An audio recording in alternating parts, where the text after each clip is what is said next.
Oke, kita mulai ya. Hari ini kita bakal ngobrolin soal sebuah filosofi dari Jepang yang jujur aja kayaknya kita semua butuh ini deh. Namanya wabi sabi. Ini tuh tentang cara kita melihat keindahan, tapi justru di tempat yang nggak kita duga, yaitu di dalam ketidaksempurnaan.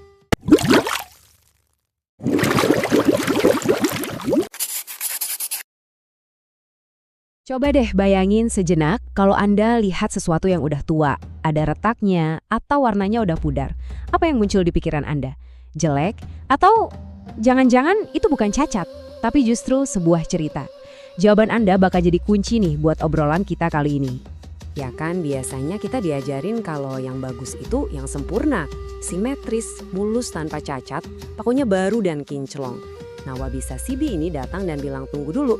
Filosofi ini justru ngajak kita ngelihat keindahan di tempat sebaliknya. Di bentuk yang miring, di goresan, di hal-hal yang fana dan kelihatan menua karena waktu. Dan perbedaan cara pandang inilah yang bikin kita sadar satu hal. Kita tuh sebenarnya hidup di bawah tekanan yang luar biasa yang bisa kita sebut tirani kesempurnaan. Kayaknya kita semua ngerasain ini tiap hari ya kan? Buka media sosial, isinya hidup orang yang kelihatan sempurna. Terus ada standar kecantikan yang gak masuk akal. Belum lagi tekanan buat harus selalu sukses, punya barang mewah paling baru, dan aduh takut banget sama keriput atau tanda-tanda penuaan. Hasilnya cemas dan rasanya nggak pernah cukup. Nah, buat jadi obat dari tekanan ini semua, yuk kita kenalan lebih jauh sama wabi sabi sebagai alternatifnya. Jadi, apa sih wabi sabi itu?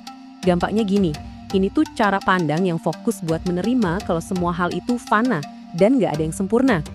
Justru disitulah letak keindahannya, di hal-hal yang gak utuh, gak abadi, dan gak lengkap. Filosofi ini benar-benar menghargai siklus alami, tumbuh, rusak, lalu mati. Nah, ini yang menarik banget. Nama wabi sabi itu gabungan dari dua kata loh. Pertama, wabi, dulu artinya tuh sedih, kesepian hidup di alam. Tapi seiring waktu maknanya jadi lebih positif, kayak kesederhanaan yang menenangkan. Terus ada sabi, dulu artinya layu atau usang. Sekarang jadi keindahan yang muncul justru karena waktu, kayak pesona karat di besi atau lumut di batu. Kerannya perubahannya? Oke, buat benar-benar ngerasain jiwanya wabi sabi, kita perlu mundur ke masa lalu. Bayangin deh, kita lagi ada di sebuah kedai teh di Jepang yang tenang. Disinilah filosofi ini lahir dan dibentuk. Jadi akarnya itu dari Buddhisme Zen, yang ngajarin kita buat melihat alam sebagai cermin diri. Lalu di tahun 1400-an ada ahli teh namanya Murata Shuko. Dia mulai bosen sama upacara teh yang serba mewah. Dia bilang, daripada ngeliatin bulan purnama yang sempurna, coba deh nikmati indahnya bulan yang ketutupan awan. Puncaknya itu ada di tangan Senorikyu. Dia yang benar-benar menyederhanakan upacara teh sampai ke intinya. Dan semangat ini akhirnya diabadikan dalam puisi-puisi haiku oleh Matsuo Bashio. Ada satu cerita legendaris nih soal Senorikyu. Jadi setelah muridnya capek-capek bersihin taman sampai kinclong, gak ada satu daun pun yang jatuh, Rikyu malah datang terus goyangin sebatang pohon maple. Beberapa helai daun pun jatuh bertebaran di jalan. Nah, tindakan simpel ini dia intinya wabi sabi. Sentuhan ketidaksengajaan dari alam yang justru menyempurnakan karya manusia. Oke, dari sejarah, sekarang kita lihat yuk gimana filosofi ini diterapin dalam bentuk seni yang bisa kita lihat langsung. Contoh paling terkenalnya dan mungkin yang paling indah adalah kintsugi. Ini tuh seni memperbaiki keramik yang pecah. Tapi kuncinya di sini mereka nggak berusaha nyembunyiin retakannya.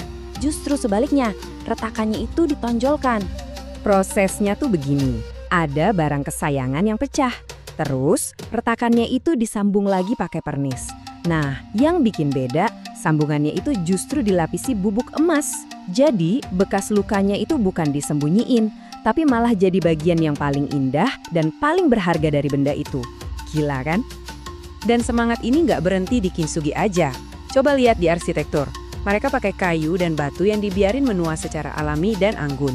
Di keramik, bentuknya sengaja nggak beraturan, glazirnya nggak rata. Bahkan di ikebana, seni merangkai bunga, mereka lebih suka bentuk yang asimetris. Sama juga kayak taman-taman Jepang yang sengaja dibuat mengikuti pola alam yang acak, bukan simetris kaku. Oke, keren banget kan sejarah dan seninya. Tapi pertanyaannya sekarang, Gimana caranya kita bawa filosofi ini ke kehidupan modern kita yang super sibuk ini?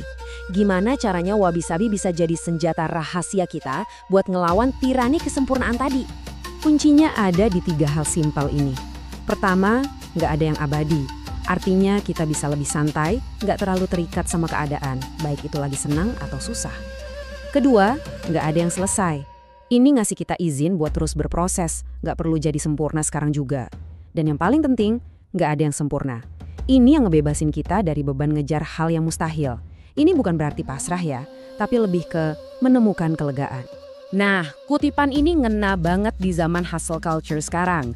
Kita kan didorong terus buat ngisi cangkir kita sampai penuh, bahkan sampai tumpah-tumpah. Isinya pencapaian, barang-barang, pengalaman. Wabi-sabi kayak ngajak kita mikir, emang nggak lebih capek ya bawa cangkir yang kepenuhan gitu? Nggak lebih bikin cemas? Kadang beban buat terus-terusan nambah dan punya sesuatu itu lebih berat daripada nikmatnya itu sendiri. Jadi pilihannya ada di kita. Di satu sisi ada jalur kesempurnaan. Tahu kan rasanya? Cemas pas lihat ada goresan pertama di HP baru? Stres karena foto liburan harus Instagramable? Atau ngerasa gagal total cuma karena presentasi nggak 100% mulus? Nah di sisi lain ada jalur wabi-sabi. Goresan di HP? Itu tanda petualangan. Liburan? Ya dinikmatin aja momennya, nggak perlu buktiin ke siapa-siapa. Presentasi tadi, ya cukup baik, itu udah bagus banget kok. Coba deh, jalur mana yang kedengarannya lebih damai buat di jalan.